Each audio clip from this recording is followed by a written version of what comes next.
Bienvenidos a un nuevo video. Te saluda con mucho gusto el profesor Geomani. Hola alumnos y alumnas, ¿qué tal? Y hoy vamos a aprender acerca de la cultura tolteca. Conoceremos las características culturales de esta civilización y su ubicación geográfica.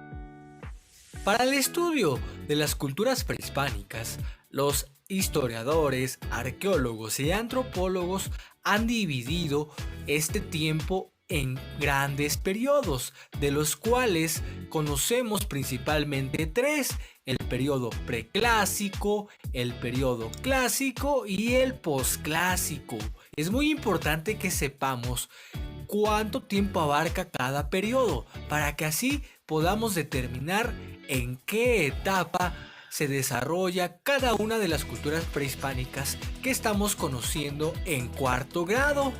En clases pasadas estuviste observando que hay civilizaciones como la mixteca, la zapoteca y la teotihuacana que tuvieron un gran esplendor cuando fueron las urbes más importantes de Mesoamérica, pero poco a poco estas civilizaciones tuvieron un declive, y este declive provocó muchos cambios en el centro de lo que hoy es nuestro territorio mexicano. Y una de las civilizaciones que aparece al declive de la civilización teotihuacana es la cultura tolteca, y justo lo hace a finales del periodo epiclásico. Cerca del año 650, en Teotihuacán comienza a haber un declive tanto en su economía y en su población, y este declive propicia el surgimiento de nuevas ciudades. Tal es el caso de Tolán o de Tula. Esta civilización, la de los toltecas, empieza a tener un esplendor cerca del año 700, a finales del periodo epiclásico. Los toltecas se establecieron en áreas culturales de los actuales estados de Tlaxcala, Hidalgo, Estado de México, Morelos y Puebla. Y la ciudad principal de este imperio tolteca está ubicada actualmente en el estado de Hidalgo, en la ciudad de Tula de Allende, Hidalgo.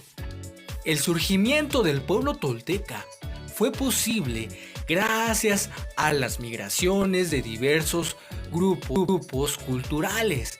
Uno de estos grupos es el chichimeca, que migra desde el norte del territorio mesoamericano hacia el centro de México, en donde se va a encontrar con los nonoalcas, esos grandes artistas y constructores que edificaron Teotihuacán, y desde luego con gente procedente de las culturas ñañú u otomís. Y entonces los toltecas se forman a partir de tres raíces culturales.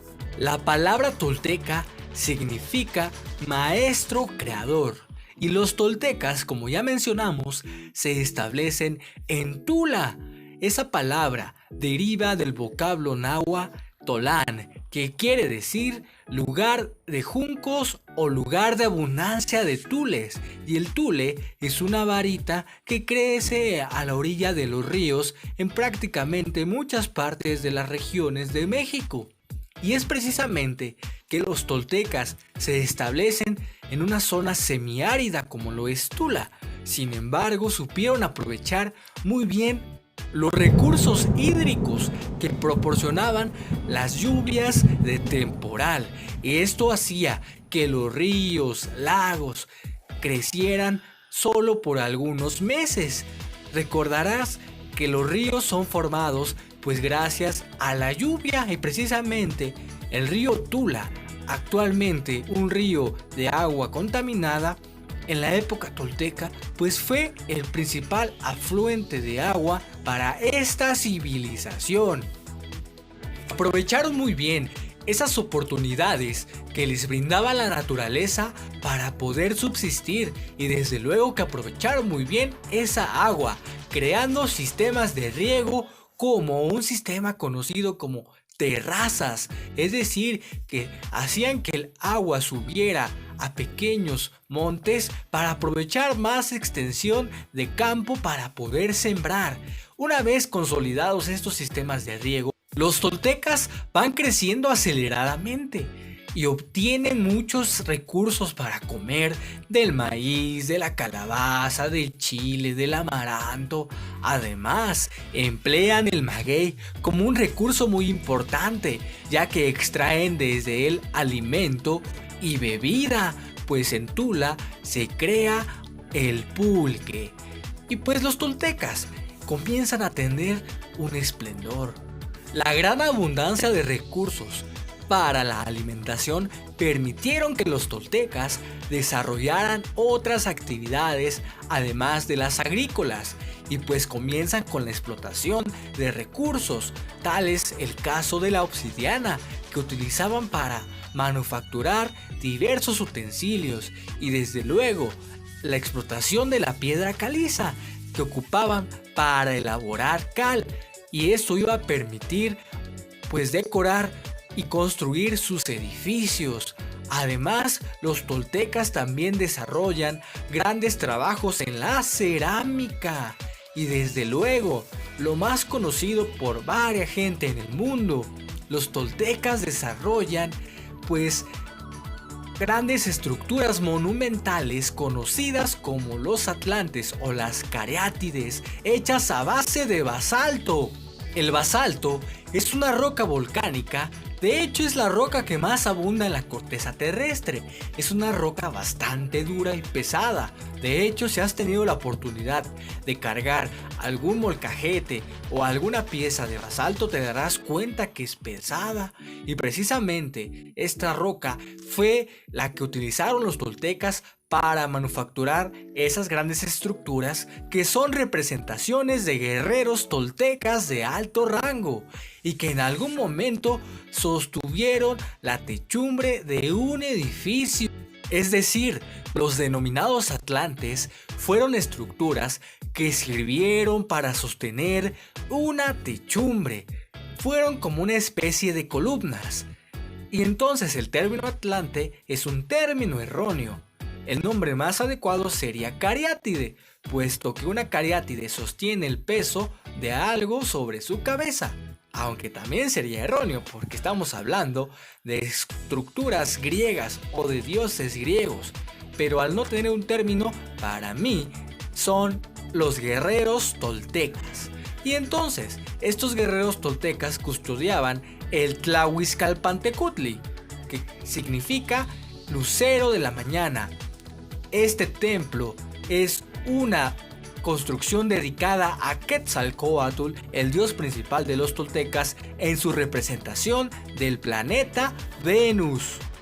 Un guerrero tolteca mide cerca de 4.5 metros de altura y pesa alrededor de 8 toneladas. Además de construir tan fabulosas manifestaciones artísticas, los toltecas, como ya lo mencionábamos, manufacturaron diversos productos a base de cerámica y obsidiana, mismos que comercializaron con muchas zonas de lo que era Mesoamérica, y esto les permitió crecer de forma acelerada en su economía y desde luego en su población. Además, este aprovechamiento tanto en la cerámica, arquitectura, agricultura y demás, permitieron que los toltecas establecieran conexiones comerciales con Aridoamérica. Y los toltecas alcanzan su apogeo durante el periodo posclásico, entre el año 900 y 1200. Precisamente los toltecas, como bien lo demuestran los guerreros toltecas de los cuales hablamos, que están hechos en basalto, pues nos dan un sinónimo de que esta civilización también se dedicó a actividades bélicas, es decir, a conquistar territorios a base de la guerra, además de proteger todas sus rutas comerciales.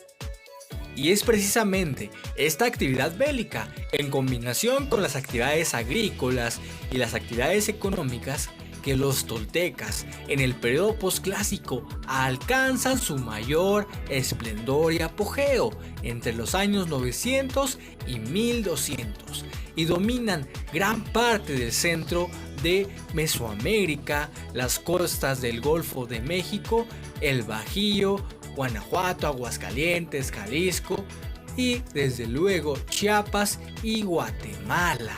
Es decir, los toltecas se vuelven uno de los imperios más importantes de su época, teniendo gran influencia en otras culturas, puesto que los toltecas emplean el cacao como moneda, es decir, lo utilizan para intercambiar otras mercancías, por ejemplo con los mayas.